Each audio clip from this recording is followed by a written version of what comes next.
Hey, FlimsyLunchTray here, and welcome to World of Warships on the return of operations.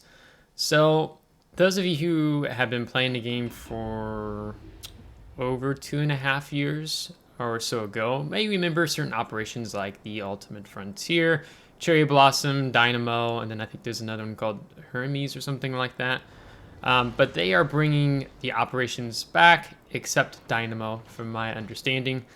And that will come in the next update. I think it's 11.8. And this is on the public test server where you get to test the new updates out before they hit the main server.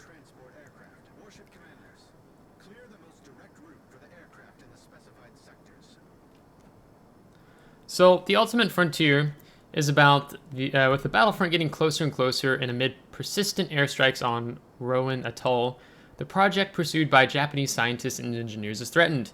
To avoid a catastrophe, a group of transport aircraft is sent to Rowan with a mission to evacuate all personnel and documentation. All warships must provide protection for the aircraft and the aerodrome until the evacuation is finished. So the goal of this combat mission, or not combat mission, but operation scenario, is to protect the group of transport aircraft who are going to arrive at the base, which if you look on the minimap is the northern on the ABC line. And defend the aerodrome until embarkation is finished and aircraft leave the base. So I am here with several div mates as we are very looking forward to the return of operations. Myself, I started playing World of Warships right after they removed the operations initially, which from my understanding was due to the CV we work with how planes operated, so on and so forth. And then wargaming was just taking forever. A lot of players have been adamant that wargaming bring these operations back since they took them out of the game, so on and so forth. So operations is finally beginning to get some well-earned love by wargaming for the different various reasons that they have said why they don't believe operations are very popular, so on and so forth. It's like, well, when you only offer X amount of operations and it's the same thing again and again, yeah, people are going to be playing it because they're kind of tired of same old, same old. But when you get to add more operations into the mix, and now they've, in this patch at least, or this testing, you would be able to play tier 6 through tier 8 ships in any of the operations. So if you like Narai, you can take Massachusetts in Narai. I think, yeah, when we did, I think we ended up doing Narai, took Massachusetts out, and it actually didn't work as well. The German battleships are better that have the torpedoes, just because you can increase your damage output. But it's rather peculiar to take a tier 8 ship into a formerly tier 6 op like Aegis. So that was rather amusing. So basically what you're doing here, you can kind of see the different designated points on the mini-map where there are plane icons on the 8 and 10 line. We can see our Zeiton just finished off the Omaha to the north. So basically there's several different spawn points. So you have one up by the aerodrome, and then you have us coming up from the south on the 10 line. And if we need to secure the area, we need to kill any of these enemy ships so they don't get close and put any of the aircraft that are going to be flying in on our team at risk, or damage any of the fortifications, or destroy anything at the base. So I decided to take the D7 Provincian out for a whirl, mostly due to she has really good AA and there's some ops. I'll probably show you. I'll go ahead and maybe I'll do another video too on some of the other ones that we played on public test server. And there's just a lot of planes, like an insane amount of planes. I think Hermes was the one I'm thinking of that has a ton of planes. I don't remember. I'll have to check. There maybe it could have been Cherry Blossom. I don't think it was Cherry Blossom. I think it's Hermes. Well, look. But an insane amount of planes. So when we were testing this out on the public test server, you could specifically go into an operation, but there's only 3 of us, or 4 of us, excuse me, and we're not sure if we would be able to handle that so well. So we were just doing this option they chose where just you randomly get assigned into an operation with other players, basically. So you have a full team playing each of the different ops. So this operation for me is my first time ever playing it. here in this D7 Provincian, and we're gonna have a nice, good result by the end of this battle. I mean, you can see we've been firing our guns a lot, and we're already up over 95,000 damage in the set 9 fires. So I like this ship quite a lot as a premium ship. Also, as a tier 8 cruiser, having a heal is really nice. You get these airstrikes, which you see I'm using, which is they're not very large square, but if you aim well, you can do a lot of damage to the enemy ships. So you'll see a lot of that action throughout this match as I'm circulating between all the different shell types. So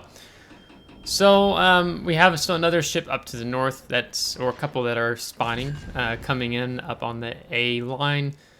So we need to get ready to kill them. So that when our aircraft arrive, that they are not damaged or just outright destroyed, because we need to keep them alive. So when I play new maps, which we haven't had very many new maps, I guess we have Faroe Islands, and then now or Repost. That was one I have not played very much because you just don't see it a lot. I was seeing it in some of the ranked, and then you see it in clan battles sometimes. But it's peculiar to me to kind of take in a new map. Especially what I like about Operations so much is that it switches up the gameplay, so on and so forth. And I think Wargaming, if they knew how many players like Operations, I think they would be surprised. How a lot of players have left the game simply because of Operations taken out. And they're tired of super ships, they're tired of submarines, they're tired of aircraft carriers. Operations is a really nice way to break away from the monotony of it all, and switch things up.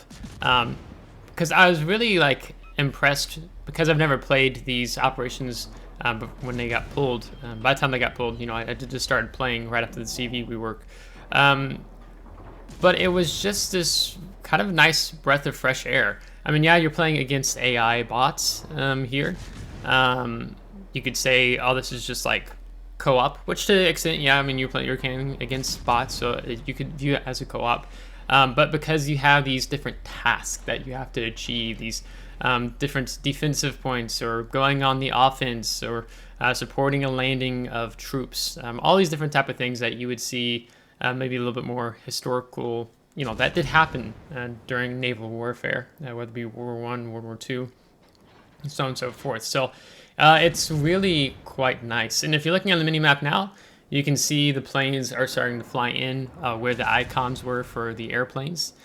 So now the goal is to kind of protect them. You can see that we have Vader. He's pinging the map where we need to be paying attention to, where we need to be defending. So I'm a little further off over here to the right. We're talking in voice comm, so I'm going to move more towards the mid-central area of the map, so we can try to work to protect the aerodome a bit more. I was utilizing those islands, of course, being able to get a lot of these shots in. This cruiser has a pretty decent reload time. It's small, it's nimble, so on and so forth. So, I mean, if I look to the north, which I don't know if I end up doing, but you just see this obscene amount of planes flying in to the airbase. To rescue people, essentially, and taking them out. So it's fun having these scenarios. Like I said, yeah, I'm kind of peeking over at the base. It just changes things up, especially when you get really tired of like I said, the different types of ships in the game, or you just want to get away from maybe toxicity and that you can come across in randoms, ranks. I mean, many MMOs going to have some toxic gameplay. Or you can have toxic people, but just to kind of just chill. To me, playing Operations scenarios is quite relaxing, because it's just me, my team, working on achieving certain goals together as a team. But of course, you can still have different teammates who forfeit or not play so well. So we've escorted the amount of aircraft required to go into the base.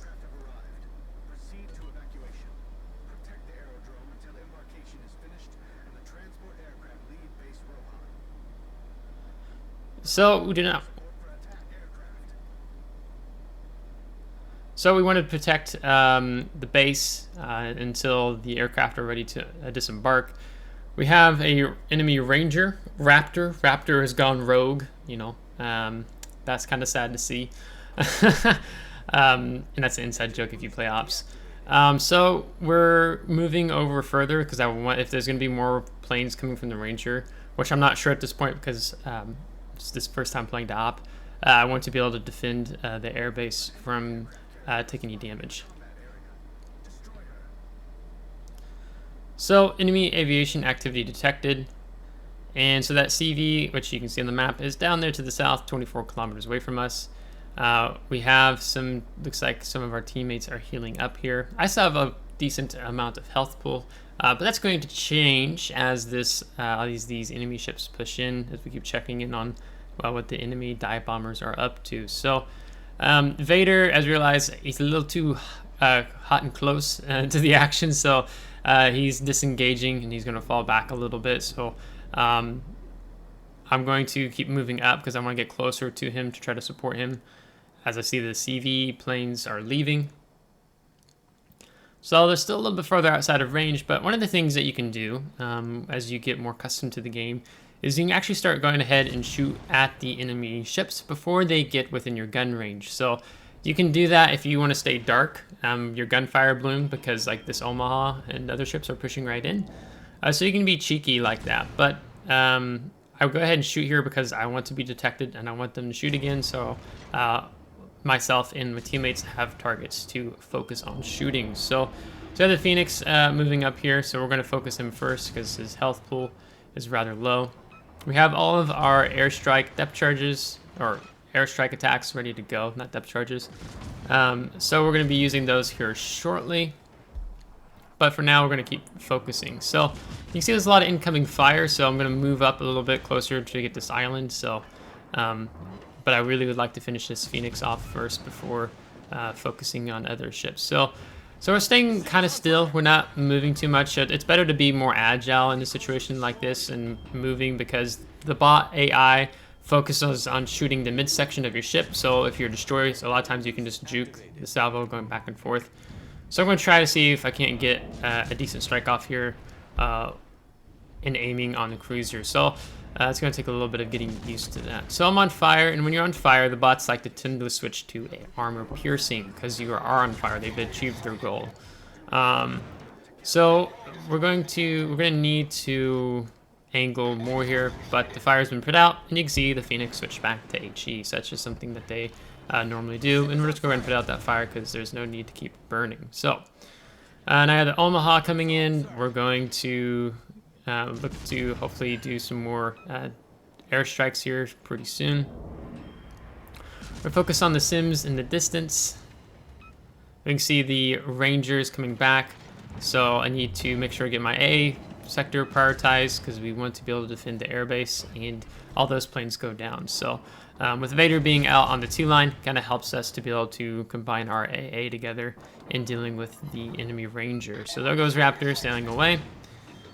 We're going to go ahead and move up a little bit closer to this island. So you can see there's a lot of different enemy ships pushing in. So we have all these primary tasks of defending the aerodome, but the secondary tasks save at least 3 forts within the elicited time. Destroy 2 ships that are being attacked by aerodome squadrons. Destroy the enemy aircraft carrier Raptor. Do not let the enemy occupy the repair base. So there's multiple goals that we're working towards. So those 2 destroyers that are pushing up on the 6-7 line are definitely a priority. But I'm just trying to let my teammates handle that as I'm going to keep focusing over here on the enemy Ranger. So trying to get the drops right here on the Ranger and keep focusing shooting the Sims.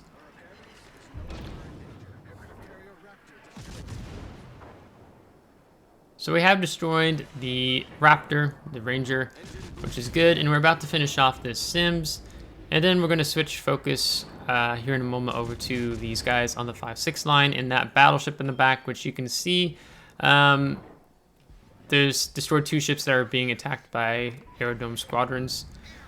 So we need to focus on him because you can see on the mini map there's this big red circle above him.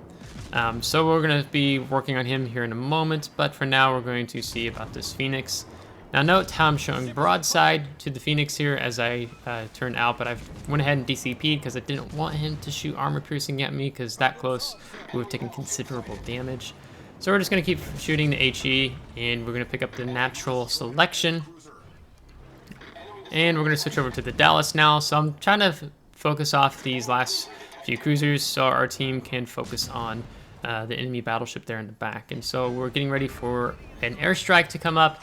It's Colorado. It moves pretty slow, so I'm trying to aim accordingly to those purposes.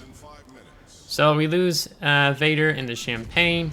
So we're down 3 ships, 2 battleships and a cruiser in this case. And we're going to keep kiting away and dealing with Colorado. Now, we need to move up to the northeast because if you look on the minimap, on the DE line, on the 10 line, you can see that there's actually a good chunk of enemy ships there. So we need to go defend the base from that direction as well. So what's nice, what I like about this op is that it's pretty, the tempo usually keeps going. Like I haven't had much time where I've not just been firing or shooting at all. Like they've kept the tempo going. Like we already have over 250 shell hits and 187,000 damage. So, ooh, Farragut just got hit pretty hard. And we're on fire again, and looks like our airstrike is going to be a bit behind there. So we do need to move up more to like the BC or even D7, 8 area to deal with the other enemy ships coming in.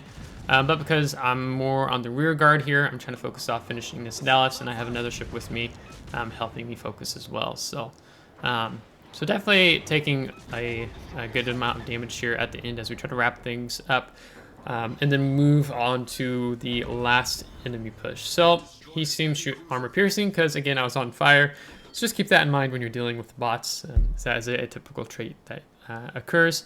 Yeah, fun fact, you cannot detonate ops unless Wargaming goes to change that at some point. But you cannot detonate, so you don't need to take Charlie combat signals into battle when playing operations in World of Warships. So let's see here. We have a Dallas, we have an Indianapolis, a Nicholas, a Mahan. They've got an Alabama. So definitely gotta have our work cut out for us. And I'm drifting over to move towards the repair party, and then I'll keep shooting them as they go into towards the aerodome. We do have a cruiser who's really close. I don't think he's gonna be with us much longer, the guy there in the Aoba. But we're trying to lead our shots well. We're kind of struggling with that right now. I see that my drop on the Indianapolis was a little behind. So we go ahead and lead the next airstrike even further ahead. So I want to focus on destroyers because I'm a light cruiser. I have a decent reload time on the guns because the cruiser in Indianapolis Cruiser Indianapolis and Alabama are going to be pretty easy to focus just because of the size of their ships and easier to hit. So you can see the forts are taking a little bit of damage there in the left of the screen when we zoom out here. So we finish off him, and I'd rather try to drop this airstrike on the Alabama. We have almost half health, but I want to go ahead and move up closer now because I feel it's okay. We have our Zeiton there. So if the Alabama is going to focus, he's probably going to focus on him. So there's Alabama, so we're going to go ahead and get the airstrike off. So we keep the airstrikes going constantly. We're not forgetting about them, as that helps. So we have 2 means of damage output in this situation in terms of the armament. So a bit behind, Alabama does move quite along well as a South Dakota class of battleship. But the Indianapolis is getting closer to entering the aerodome.